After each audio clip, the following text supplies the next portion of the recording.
కూమికి పోతున్నటువంటి కేంద్ర బలగాలను మైన్స్ తోని పేల్చి చంపే ప్రయత్నం చేస్తుంటే దీని శాంతి భద్రత సమస్యగా చూడాల్సిన రాష్ట్ర ముఖ్యమంత్రి సామాజిక కోణంతో చూస్తున్నారంటే ఈ 2 నాలుకల దూరం చూస్తుంటే ఇలా ప్రజలు నవ్వుకుంటున్నారు. ఇలా ఈయన గతంలో ముఖ్యమంత్రి గారు టీడీపీలో ఉండే మీ టీడీపీలో ఎలిమెంటి మాధవరెడ్డి కాంచాలి వారిని చంపారు. ఇవాళ అప్పుడు మీ నాయకుడు ఇప్పుడు ఆంధ్రప్రదేశ్ ముఖ్యమంత్రి చంద్రబాబు నాయుడు గారిని అలిపిరి దగ్గర బాంబులెడ్డి వెళ్ళి చంపే ప్రయత్నం చేశారు. బుల్లెట్ ప్రూఫ్ కారు కాబట్టి వాళ్ళ బతికి బయటపడ్డారు. ఇవాళ అప్పుడు మీ పార్టీ నాయకుడే అనేక మీ పార్టీ నాయకుడు కూడా చంపేశారు. ఇప్పుడు మీరున్న కాంగ్రెస్ పార్టీ నాయకుడు కూడా చంపారు. చిట్ట నరసింహారెడ్డి గారిని చంపేశారు. నరసింహారెడ్డి గారిని రాజ్య నాయకును ఎస్టీ సమితి వాళ్ళని చంపేశారు. అజాత శత్రుఘ్న శ్రీపరవారిని చంపేశారు. మల్లారావుని చంపేశారు. కాబట్టి ఇంతమందిని ఇవాళ పుట్టన పెట్టుకున్న వాళ్ళు ఇప్పటికైనా జనజీవన సమితిలో రండి, తుపాకులు పక్క పెట్టండి. ఆ తుపాకుల మీద కాల్చేస్తాయి. ఆ తుపాకులే మీ ప్రాణాలు తీస్తాయి.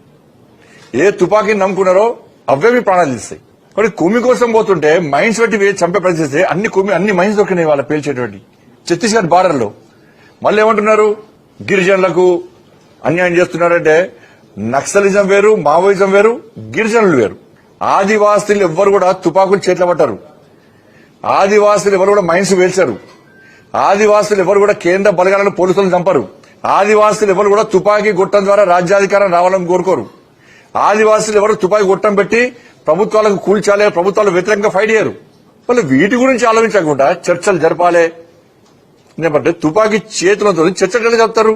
కానీ చర్చల ప్రసక్తి లేదు. తుపాకీ వీడాల్సిందే, మీరు లొంగిపోవాల్సిందే. దానిలో మనం ఫుల్ క్లారిటీ ఇస్తున్నాం మేము. ఇది మంచి పద్ధతి కాదు కూడా. గతంలో ఏం సాధించలే మీరు, భవిష్యత్తులో కూడా ఏం సాధించలేరు. అమాయకుల ప్రాణాలు తీస్తే ఏ ప్రభుత్వము చూస్తూ ఊరుకొచ్చదు. ఉంటారు కావచ్చు, కేసీఆర్ ప్రభుత్వము, రేవంత్ రెడ్డి సర్కార్ ఉంటారు కావచ్చు. కానీ భారతీయ జనతా పార్టీ ప్రభుత్వం అంటే చూస్తూ ఊరుకున్న విషయాన్ని గుర్తుంచుకోవాలి. ఏం తెరలేదు, అక్కడ చంపారు, అమాయకులను చంపారు. ఆడ ఏడా పహల్గామ్లా అమాయకులను చంపారు. ఇక్కడ మీరు చంపుతున్నారు. కానీ ఈ పద్ధతి మంచిది కాదని చెప్పి భారతీయ జనతా పార్టీ కోరుతున్నది.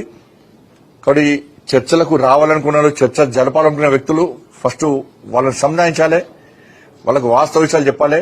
వాళ్ళ తుపాకీ గుట్టం ద్వారా ఏం సాధించిన విషయాన్ని చెప్పి